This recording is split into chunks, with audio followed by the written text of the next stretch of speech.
Hello বন্ধুরা, তো তোমরা সবাই কেমন আছো? আশা করি যে যেখানে আছো নিশ্চয়ই ভালো আছো। আমিও ভালো আছি।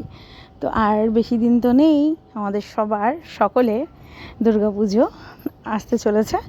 আমরা যেরমভাবে পারি নিজের সামর্থ্য অনুযায়ী আমরা কিন্তু পুজো অনুষ্ঠান উপলব্ধ করব। তো যাই হোক, আজ আমি এনেছি তোমাদের জন্য নতুন একটা রেসিপি। নতুন বলতে ভুল, মানে ডিমেরই রেসিপি। প্রতিদিন তো মানে প্রায়টাই দেখবে আমার ভিডিওর মধ্যে কিন্তু গোটা গোটা ডিমেরই রেসিপিটা থাকে। তো আজ না ইচ্ছা হলো একটু অমলেটের ঝোল বানানোর জন্য। বেশ অমলেটের একটু গরম গরম পাতলা ঝোল বেশ কিন্তু ভালো লাগে, আমার তো ভীষণ ভালো লাগে। তোমাদের ভালো লাগে কি না প্লিজ একটা কমেন্ট করে জানিও কিন্তু। হ্যাঁ, তো দেখো আমার তো আলুগুলোকে ভেজেই নিয়েছিলাম। প্রথমে আমি অমলেটগুলোকে পেঁয়াজ দিয়ে ভেজে নিয়েছিলাম। কাঁচা লঙ্কাটা আমার একদম পছন্দ নয় অমলেটের মধ্যে, বুঝেছো? তো সে কারণে আমি কাঁচা লঙ্কাটা দিইনি।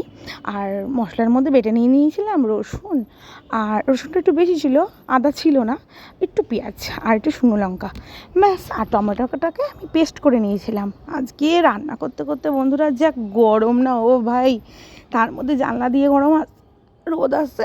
1 মিনিট দাঁড়াও, কাশি পাচ্ছে।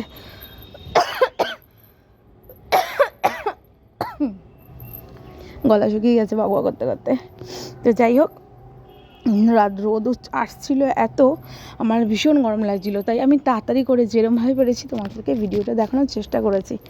তবে এত আমার মানে নাড়িটা পুরো ঘেমে ভিজে গেছে রান্না করতে করতে, এতটাই গরম।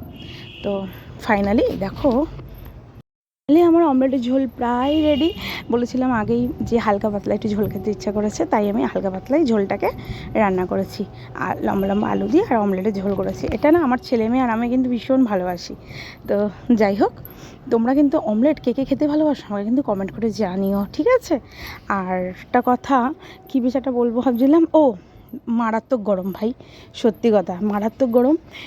এখন আপাতত এখন মানে মেঘলা করেছে, খুব গুম গুম করে মেঘটা ডাকছে, কিন্তু বৃষ্টির কোনো কিনারা নেই। তোমাদের ওখানে কারোর কোথাও বৃষ্টি হচ্ছে কিনা আমাকে জানিও। Tata, bye bye.